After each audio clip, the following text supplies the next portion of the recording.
Bismillahirrahmanirrahim. Assalamualaikum warahmatullahi wabarakatuh. Salam sejahtera bagi kita semua. Untuk perkuliahan pada pagi hari ini, kita secara khusus membahas mengenai tentang karakteristik filsafat Islam dan urgensi atau nilai-nilai penting di dalam filsafat Islam, juga subpokok pembahasan mengenai tentang literatur kajian keterkaitan antara filsafat Islam dengan filsafat Yunani kuno. Untuk menyingkat waktu, mari kita membahas tentang flashback dari definisi filsafat Islam itu sendiri. Kita lihat definisi filsafat Islam yang merupakan perkembangan suatu pemikiran umat Islam mengenai tentang masalah ketuhanan, kenabian, dan membahas juga tentang manusia, hubungannya dengan alam semesta yang disinari ajaran Islam dengan pendekatan filsafat tentunya. Saya mengutip tokoh buku dalam Ahmad Fuad Al-Ahwani, definisi filsafat Islam merupakan pembahasan tentang alam dan manusia yang disinari dari ajaran agama Islam itu sendiri. Maka karakteristik filsafat Islam itu adalah pembahasannya masalah yang sudah pernah dibahas dari filsafat Yunani dan filsafat lainnya.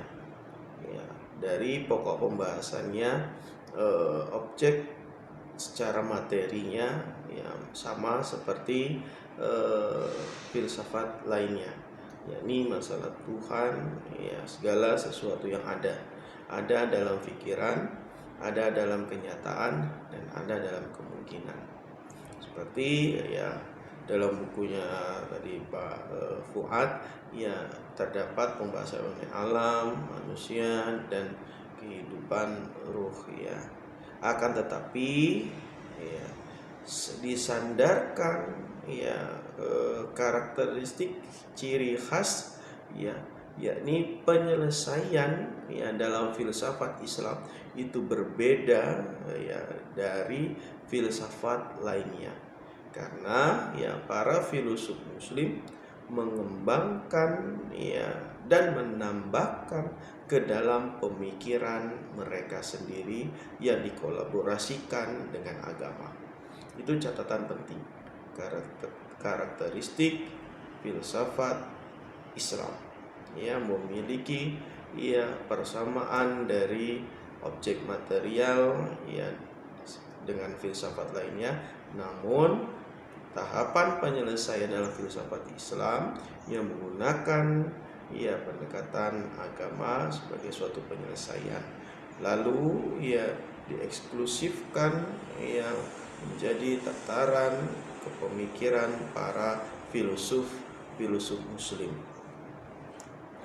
Contoh nanti di filsafat Islam kita akan mempelajari tentang filsafat emanasi, yang mana filsafat emanasi itu filosof muslim Al-Farabi terinspirasi dari dan Ibnu Sina terinspirasi dari teori panteisme yang esa, nanti akan kita bahas. Maka dalam filsafat Islam, taraf kesempurnaan melebihi kedalaman filsafat emanasi Plotinus. Jadi dalam kata lain, Al-Farabi dan Ibnu Sina meskipun memiliki karakteristik proses yang hampir sama seperti Plotinus dalam mengemukakan filsafat emanasi, tetapi penyelesaiannya berbeda. Maka itulah yang menjadi kata kunci karakteristik berpikir, karakteristik filsafat Islam.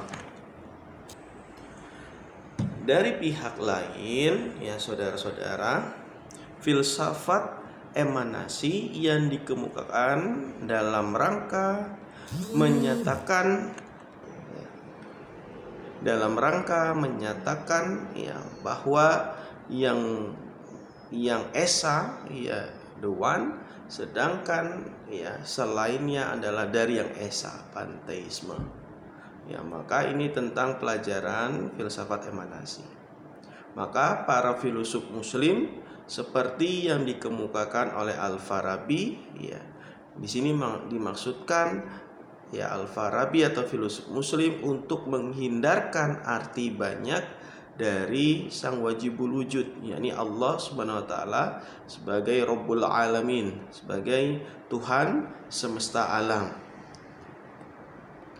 Yang kedua, ya, karakteristik filsafat Islam, yakni membahas tentang masalah filsafat kenabian, ya nazariyat al-nubuwat, ya. Jadi bagaimana konteks kita membahas tentang perbedaan nabi dan para filosof, seperti apa yang diterangkan para filosof muslim, ya. Al-Farabi mengatakan, ya, pengetahuan nabi itu berbeda dengan pengetahuan para filosof. Kalau para filosof, ya, dia seseorang yang melakukan mencari pengetahuan dengan metode belajar. Kalau nabi tidak, ya, dia sudah disandarkan pengetahuan dari yang the one atau yang esa, yakni Tuhan, disandarkan pada hal itu. Nanti akan kita bahas tentang filsafat kenabian para filosof Islam khususnya.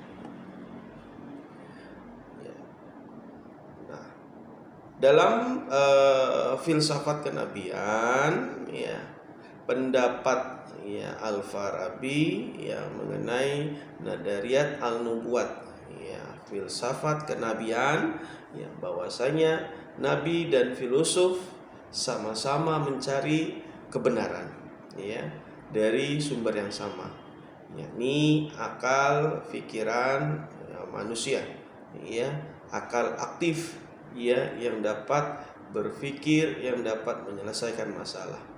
Ya, akal aktif di sini ya disebutkan dalam Al-Farabi ya seperti akalnya malaikat Jibril.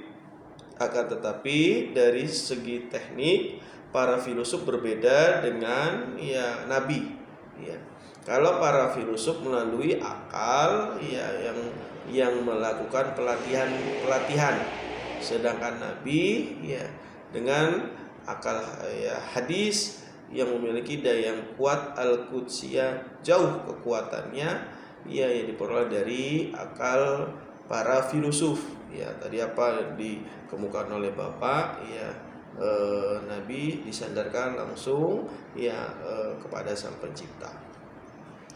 Karakteristik yang ketiga, ya dalam filsafat Islam terdapat ya pemaduan antara agama, religion dan filosofi ya antara filsafat dan hikmah, ya antara wahyu dengan akal, ya karena para filosof muslim ya seperti Al-Farabi, lagi saya mengutip Al-Madinah Al-Fadilah, ya konsep negara, kota negara utama, ya bahwasanya ya yang menjadi kepala negara itu orang-orang terpilih seperti nabi ataupun para filosof. Ya, jadi ada tadi karakteristik yang ketiga, yakni memadukan agama dengan filsafat. Itulah ya ada 3 karakteristik di dalam filsafat Islam. Yang pertama, filsafat Islam membahas mengenai tentang ya dinamika persamaan antara filsafat Yunani yang membahas secara objek material tetapi dalam penyelesaian dengan pendekatan agama. Yang kedua, ya filsafat Islam yang membahas tentang filsafat kenabian. Yang ketiga, karakteristik berikutnya, filsafat Islam mencoba memadukan agama dengan filsafat, ya, antara akal dan wahyu, ya, antara hikmah dan filsafat. Sekarang kita akan membahas, kemarin juga kita sudah membahas tentang faktor-faktor yang mendorong lahirnya filsafat Islam itu. Ya, kalau dalam hal ini saya akan membahas aspek dorongan Al-Quran terhadap akal. Ya, Al-Quran itu menyarankan umat manusia, umat Islam khususnya, untuk berpikir, ya, afala tafakkarun, afala takilun, ya, bahwasanya Al-Quran pada dasarnya merupakan, ya, buku petunjuk, ya, hudan linnas, sebagai kitab petunjuk, ya, pegangan, ya, keagamaan sebagai arah pandang hidup, ya. Namun, ya, di sisi lain umat Islam, ya, didorong untuk berpikir, ya. Hal ini dimaksudkan agar mereka melalui pemikiran akalnya, ya, sampai pada kesimpulan adanya Allah Ta'ala, Sang Wajibul Wujud, Sang Rabbul Alamin, yang menyebabkan sebabnya dari kejadian alam semesta ini. Ya, ada hal menarik, ya, saudara-saudara sekalian, ketika kita belajar filsafat Islam, ya, dalam konteks ini bukan filsafatnya harus diislamkan, ya. Ini ada anekdot dari Barat seperti itu, ya. Ya, ketika saya berbicara di dalam forum, ya, itu jokes ya, kawan-kawan dari jurusan ataupun yang notabene bukan Islam.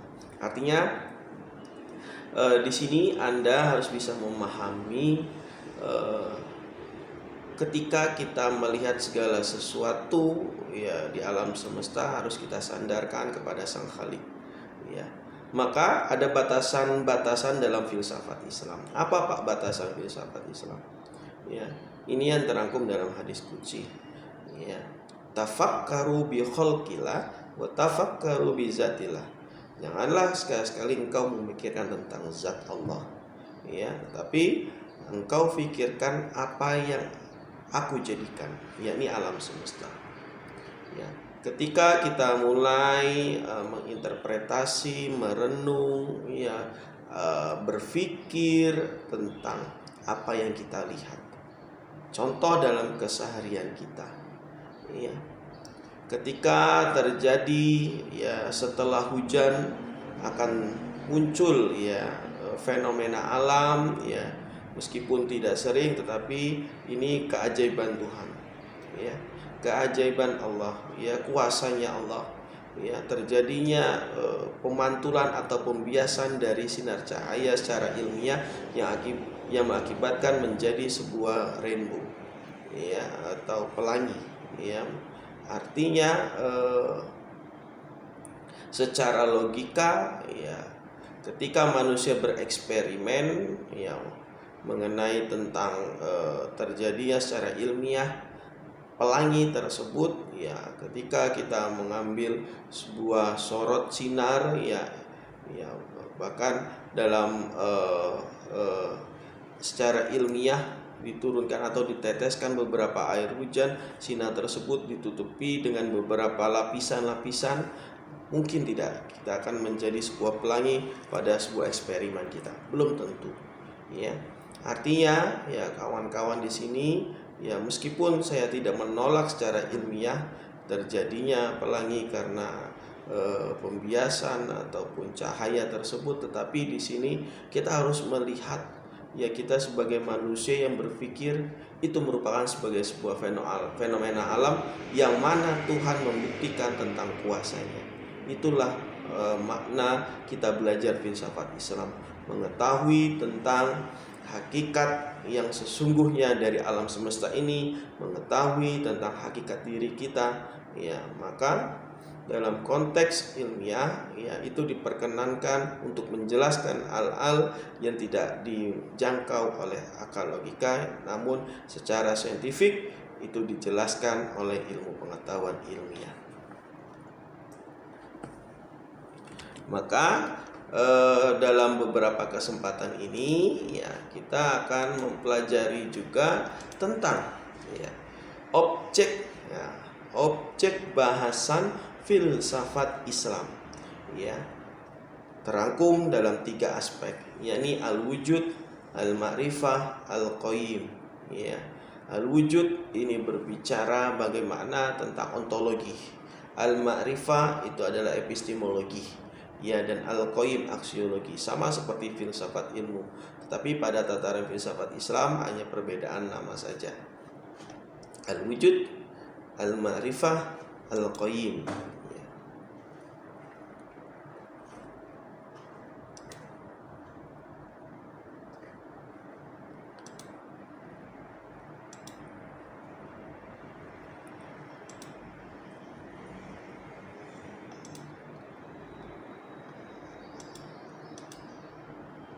Itulah ya dalam